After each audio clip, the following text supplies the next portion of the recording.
Hello everyone. भाई आज की वीडियो क्लास 12 स्टूडेंट्स के लिए मैथ्स एग्जाम के लिए बहुत बहुत बहुत ज़्यादा इंपॉर्टेंट रहने वाली है। सर क्या क्या आ सकता है, पेपर किस पैटर्न में बनेगा, क्या चीज़ इंपॉर्टेंट है, हर एक बात। और सबसे इंपॉर्टेंट बात बच्चों के मन में चल रही, क्या फिजिक्स के पेपर की तरह मैथ्स का पेपर हार्ड आ गया तो सर हमारा क्या होगा। तो हर एक बात को हम डिस्कस करने वाले हैं इस वीडियो को, इसलिए लास्ट तक वीडियो को ज़रूर देखिएगा। देखिए सबसे पहले मैं हर चैप्टर पे बात करने वाला हूँ कि कौन से चैप्टर में कौन सा टॉपिक इंपॉर्टेंट है और ज़्यादा चांस किसके है आने के, और अगर पेपर टफ आता है तो क्या करना है आपको, ये बहुत ज़्यादा इंपॉर्टेंट रहने वाला है। ज़रा ध्यान से देखते हैं। सबसे पहले मैं बात कर रहा हूँ इजी चैप्टर्स की, जिसमें आप फुल मार्क्स आराम से ले सकते हैं। अगर पेपर कितना भी टफ आ जाए आप इन चैप्टर में फुल मार्क्स आराम से ले सकते हैं। उसके लिए क्या क्या करना है आपको, मैट्रिक्स के अगर हम देखें तो मैट्रिक्स के अंदर मल्टीप्लिकेशन है, symmetric and skew symmetric matrix के क्वेश्चन है, और वर्ड प्रॉब्लम्स बहुत इंपॉर्टेंट रहने वाली है हमारे पास। लेकिन डिटर्मिनेंट के अंदर और कुछ इस टाइप के अगर आप क्वेश्चंस देखोगे तो आपको यहां पे बहुत सारे क्वेश्चंस आपको दिखते हैं। इस टाइप के questions, A is square matrix A minus I, अगर ये वन शॉट अगर आप मेरा देखो तो मैंने ऐसे बहुत सारे क्वेश्चंस आपको करा दिए हैं। ठीक है, एनसीईआरटी एग्जाम्पलर के अंदर बहुत सारे क्वेश्चंस हैं, वहां पे भी मैं इस टाइप के क्वेश्चंस करा रहा हूं। लिंक आपको टेलीग्राम पे मिल जाएगा जो कि आपको डिस्क्रिप्शन में दे रखा है। वर्ड प्रॉब्लम्स बहुत ज्यादा इंपॉर्टेंट है। अगर डिटरमिनेंट की बात करूं, एरिया ऑफ ट्राइंगल है हमारे पास एक टॉपिक, एडजॉइंट ऑफ मैट्रिक्स है, ये एक्स वाई जेड वाले 5 नंबर का क्वेश्चन हर सैंपल पेपर में सीबीएसई ने दिया है और पिछले साल भी आया था। 5 नंबर का, दोनों चैप्टर की वेटेज है 10। 5 नंबर का क्वेश्चन तो इसी में से बन रहा है, और 3 से 4 नंबर के एमसीक्यू बन रहे हैं। अगर आप देखो तो 8 से 9 नंबर तो यहीं से बन रहे हैं। 10 में से बचा क्या, शायद केस बेस इसमें से आए, शायद आ भी सकता है। अगर 5 नंबर का क्वेश्चन ये नहीं आता तो उसकी जगह केस बेस ले लेगा 4 नंबर का। तो सारा वन शॉट में एक एक चीज मैंने कराई है, केस बेस भी आपको करा दिया जाएगा। तो ये सारी की सारे टॉपिक आपको इसमें से तो करने ही करने हैं। वन शॉट देख लेना, सब कुछ करा दिया है। एनसीईआरटी एग्जाम्पलर के जितने क्वेश्चन है उसका लिंक भी आपको टेलीग्राम पे मिल जाएगा। आते हैं इसके बाद लीनियर प्रोग्रामिंग पे। भाई साहब बहुत ही आसान चैप्टर है, इसमें बताने की जरूरत नहीं है। लेकिन क्या है, पहले हो सकता है आपको ग्राफ बनाने को भी आए, हो सकता है 3 नंबर में ग्राफ दे दे और सिर्फ z निकालने को आए, लेकिन उसमें इक्वेशंस नहीं दे रखी होगी, इक्वेशंस बनानी पड़ सकती है आपको मे बी। अब ये किस तरीके के क्वेश्चन है ये भी आपको मैंने करा रखी है। ठीक है, तो जरा उसको आराम से देख लेना। 5 नंबर का ये चैप्टर है, बिल्कुल फ्री के मार्क्स आपको मिलने वाले हैं इसके अंदर, बिल्कुल फ्री के 5 नंबर के हैं। तो यहाँ पे भी आपको ये चैप्टर में भी दिक्कत नहीं होगी। 2-3 चैप्टर हो गए जिसमें कोई दिक्कत नहीं आएगी। अगर पेपर मुश्किल भी आता है, कहाँ आएगी वो बता रहा हूं अभी मैं। वेक्टर एंड 3D वेक्टर्स के अंदर देखो भैया, मैंने कोई भी टॉपिक नहीं लिखा। क्यों? क्योंकि वेक्टर थोड़ा सा बड़ा है, उसमें एंगल्स भी है, उसमें मैग्नीट्यूड भी है, उसमें यूनिट वेक्टर भी है, उसमें परपेंडिकुलर भी, क्रॉस प्रोडक्ट भी है, डॉट प्रोडक्ट भी है, और बहुत सारे क्वेश्चंस। हर एक टाइप के क्वेश्चन, जितने भी इंपॉर्टेंट क्वेश्चंस है सारे वन शॉट में है। वन शॉट कर लोगे तो सारे क्लियर हो जाएंगे। एमसीक्यू की क्लास अलग से ले रहा हूं, वहां पे एमसीक्यू कर लेना, एनसीईआरटी एग्जाम्पलर मेरे साथ कर लेना, वेक्टर 100% क्लियर हो जाएगा। और वेटेज है 14 मार्क्स की दोनों चैप्टर की मिला के। 3D के अंदर equation of line, angle between lines, angle एक लाइन 2 लाइंस पे परपेंडिकुलर होती है, बहुत इंपॉर्टेंट क्वेश्चन है। 3 नंबर का क्वेश्चन बिल्कुल आराम से आ सकता है। शॉर्टर डिस्टेंस का 3 मार्क्स में आ सकता है। Distance between 2 parallel line 3 number में आ सकता है। इमेज का क्वेश्चन अगर आता है तो 5 नंबर में आ सकता है। तो ये सारे ही क्वेश्चन बहुत इंपॉर्टेंट है, सारे वन शॉट में कवर किए गए हैं। ठीक है, तो ये सारे टॉपिक आपको आने चाहिए। टॉपिक के नाम मैंने इसलिए लिख दिए। अच्छा, एक और क्वेश्चन रह गया इसमें, जहां पे दो लाइन इंटरसेक्ट कर रही है, वहां पे कहता है इस पॉइंट के कोऑर्डिनेट, इंटरसेक्टिंग पॉइंट के कोऑर्डिनेट फाइंड करने हैं, वो वाला टॉपिक लिखना रह गया। तो वो वाला भी 3 नंबर में आ सकता है कि find the coordinate of intersecting lines. ये सारे टॉपिक्स आपको आने चाहिए, इससे बाहर मुझे नहीं लगता कि कोई क्वेश्चन आएगा। ये सारे अगर आप वन शॉट और सारी लाइव क्लासेस मेरे साथ टेलीग्राम पे जो दे रहा हूँ वो कर लेते हो, तो ये सारे टॉपिक, एक एक टॉपिक के कई कई क्वेश्चंस मैंने कराए हैं। आपको इससे बाहर क्वेश्चन नहीं मिलेगा। लैंग्वेज वो चेंज कर देगा ज़्यादा से ज़्यादा, और कुछ नहीं होगा, वो आप देख लेना बस। इनवर्स ट्रिग्नोमेट्री के अंदर अगर आप देखो तो प्रिंसिपल वैल्यू वाले हैं इस तरीके के क्वेश्चन, जहाँ पे पाई की टर्म में आ जाए, और डोमेन वाले। इसके अलावा कोई टॉपिक नहीं है इनवर्स ट्रिग्नोमेट्री के अंदर, क्योंकि बाकी सब डिलीट कर रखा है। दिक्कत आ सकती है आपके पास रिलेशन एंड फंक्शन के ट्रिकी क्वेश्चंस है कुछ। रिलेशन में 3 टाइप्स के, रिफ्लेक्सिव, सिमेट्रिक, ट्रांजिटिव और इक्विवेलेंस रिलेशन तो है ही है, लेकिन इक्विवेलेंस क्लास का क्वेश्चन जरूर कर लेना। इक्विवेलेंस क्लास अगर किसी को नहीं पता तो वन शॉट में इक्विवेलेंस क्लास देख लेना, बहुत इंपॉर्टेंट टॉपिक है। रिलेशन के साथ साथ उसी में इक्विवेलेंस क्लास का क्वेश्चन भी आ सकता है, और अलग से 2 नंबर का भी आ सकता है। और ये क्वेश्चन 5 नंबर में आ सकता है। बड़ा वाला एक रिलेशन के क्वेश्चंस कराए हैं मैंने वन शॉट के अंदर बहुत सारे, वो 5 मार्क्स में रिलेशन या फंक्शन में से 5 नंबर का क्वेश्चन बन रहा है सैंपल पेपर्स के अंदर। अगर आप देखो तो 1 एंड ऑन टू आ सकता है, लेकिन मुझे लगता है कि ज्यादा चांस रिलेशन का हो सकता है, लेकिन सैंपल पेपर में फंक्शन का ही 5 नंबर का क्वेश्चन दिया गया है। ठीक है, तो ये सारे टॉपिक आने चाहिए। अगर वन शॉट देखो तो इक्विवेलेंस क्लास हो गया, बड़े वाले 5 नंबर के क्वेश्चन हो गए, 1 ऑन 2 के बड़े क्वेश्चंस हो गए, सारे कराए हैं मैंने। अब इससे ज़्यादा बाहर आने की उम्मीद नहीं है। फिर भी आपको जब भी एग्ज़ाम देने बैठो, अपने दिमाग को पहले जो पैटर्न रहने वाला है, पैटर्न जो कुछ इस तरीके से रहेगा, 60% मिनिमम इजी रहेगा, 25% मीडियम रहेगा जिसे मॉडरेट बोलते हैं, और कितना हो गया, और 15% जो रहेगा वो डिफ़िकल्ट रहने वाला है। कुछ इस तरीके का पैटर्न रहेगा।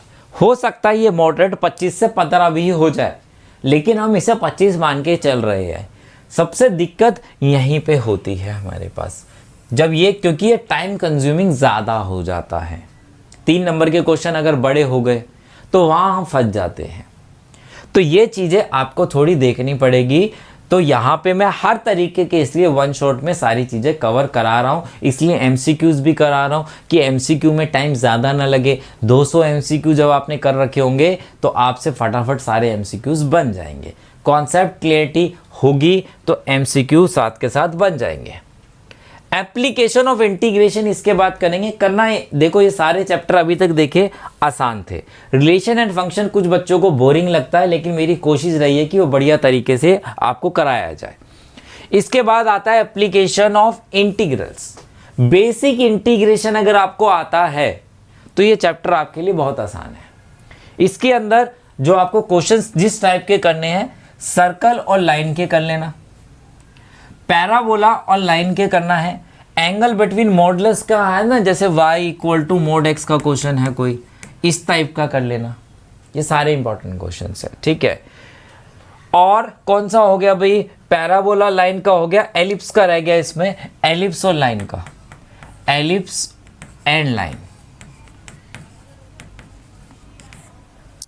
एरिया ऑफ ट्राइंगल के क्वेश्चंस बुक के अंदर जितने भी इस टाइप के हैं, और कुछ क्वेश्चंस लीनियर इनक्वालिटीज के बुक के अंदर एक एग्जांपल है, उस तरीके का मैंने वन शॉट में कराया है, तो वो ज़रूर कर लेना जब कैलकुलस का वन शॉट देखोगे तो, ठीक है। वो बहुत इंपॉर्टेंट है। हर टाइप के मैंने क्वेश्चन इसलिए कवर किए। प्रोबेबिलिटी बच्चों को बहुत हार्ड लगता है। अब जहाँ प्रोबेबिलिटी के अंदर डिफ़िकल्ट क्वेश्चन आ सकता है, प्रोबेबिलिटी के अंदर डिफ़िकल्ट क्वेश्चन आ सकता है। अब ये क्वेश्चंस और प्रैक्टिस कहाँ करनी है, टेलीग्राम पे PYQs सारे चैप्टर्स के विद सॉल्यूशन डाल रखे हैं। जैसे ही वन शॉट देखो प्रीवियस ईयर क्वेश्चंस करने बैठ जाओ अगर आपने एनसीईआरटी कर रखी है। एनसीईआरटी के इंपॉर्टेंट क्वेश्चन की पीडीएफ भी मैंने टेलीग्राम पे डाल रखी है बेटा, सब कुछ है आपको मिल जाएगा। वहां पे क्या है, वहां पे एक रेड क्वेश्चंस लिखे हैं, जो रेड कलर से लिखे हैं वो मोस्ट इंपॉर्टेंट है, और जो नॉर्मल है वो इंपॉर्टेंट है, और जो नहीं करने वो डाले ही नहीं है। चैप्टर वाइज एक्सरसाइज वाइज सारी पीडीएफ वहां पे एनसीईआरटी इंपॉर्टेंट क्वेश्चंस की डाल रखी है, वहां से देख लेना। देखिए प्रोबेबिलिटी में से मुश्किल क्वेश्चन आ सकता है, जो बात हो रही है ना कि डिफिकल्ट लेवल, इसमें से आपका डिफिकल्टी लेवल बढ़ सकता है।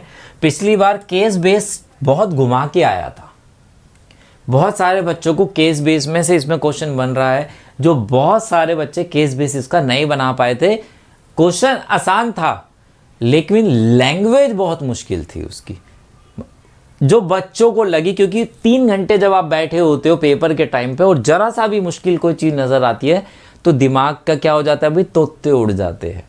तो वही हुआ था, जिसने आराम से पढ़ा उसको तो हो गया, लेकिन जिसने देखा ना इतना बड़ा क्वेश्चन है, इतना बड़ा क्वेश्चन दे दिया उन्होंने, वो तो देखते ही मेरे से तो होगा ही नहीं। ऐसे नहीं करना, आराम से पढ़ो क्वेश्चन को, सब समझ में आएगा अगर अच्छे से कर रखा है। कंडीशन हो गया, लॉ हो गया, बेस हो गया, डिस्ट्रीब्यूशन का हो गया, इंडिपेंडेंट, बहुत सारे क्वेश्चंस मैंने कराए हैं। ठीक है, जब वन शॉट देखोगे इसका तो आपको सारे के सारे क्वेश्चन उस वन शॉट के अंदर मिलेंगे, सारे previous year question most important मिलेंगे। केस बेस की मैं अलग से क्लास लूंगा आप लोगों के लिए। ठीक है, अब ये पूरा आपका 2023-24 का यूनिट है।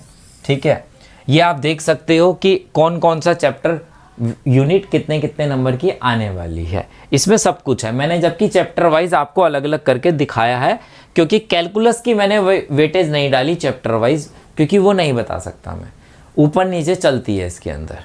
अगर आप देखो continuity, differentiability, implicit function, parametric exercise, ये सारी, ये सेकेंड ऑर्डर वाली बहुत इंपॉर्टेंट है, लॉग वाली और पैरामेट्रिक ये बहुत इंपॉर्टेंट है। कॉन्टिन्यूटी का क्वेश्चन आ सकता है और नहीं भी आ सकता है, ऐसा नहीं बोलूँगा कि नहीं आएगा, जा आएगा ही आएगा। इन तीनों में से एक क्वेश्चन तो कम से कम एक फॉर्म का तो क्वेश्चन आएगा ही आएगा डिफरेंशिएशन के अंदर।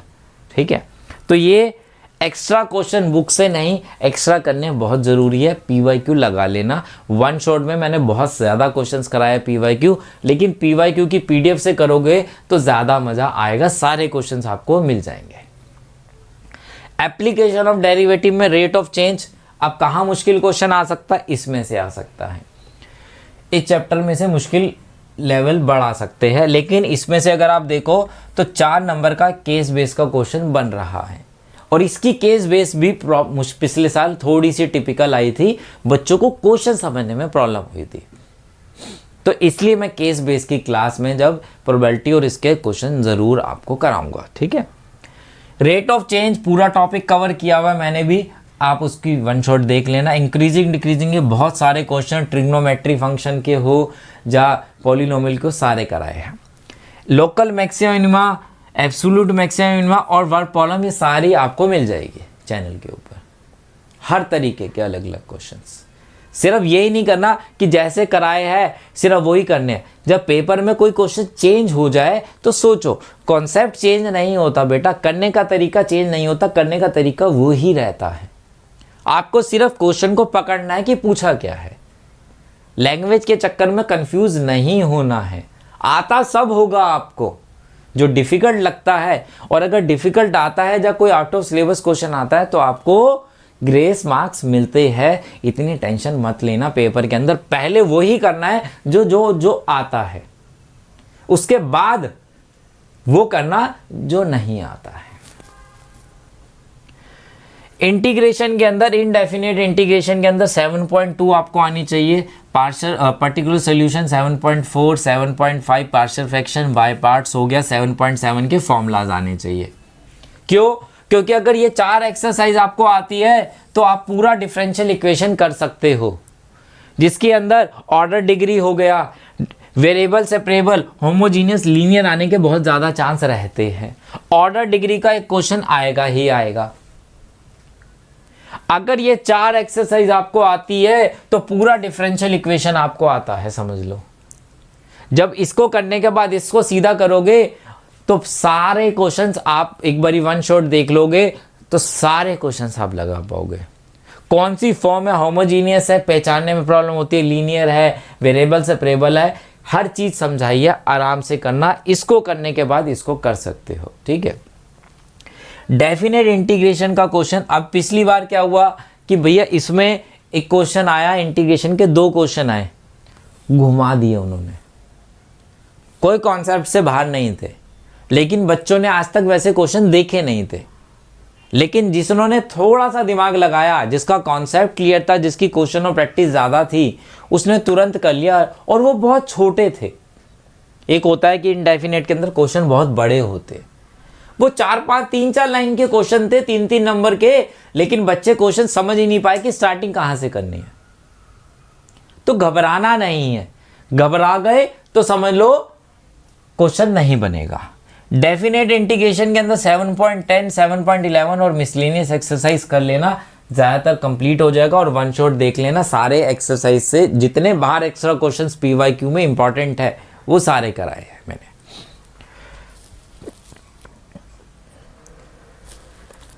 तो ये आपको इसी हिसाब से, अगर पहले आपको लगता है कि आपके ज़्यादा तैयारी नहीं है, तो पहले इजी चैप्टर सारे ख़त्म कर लेना। AOI बिना इंटीग्रेशन के हो सकता है, मतलब अगर आपको बेसिक इंटीग्रेशन 7.2 आती है तो आप बेसिक इंटीग्रेशन के बेस पे वो कर सकते हो। इनडेफिनेट कर लिया है तो सीधा आप डिफरेंशियल इक्वेशन को स्टार्ट कर सकते हो। डेफिनेट नहीं भी आता तो भी कर सकते हो, कोई दिक्कत नहीं होगी आपके पास।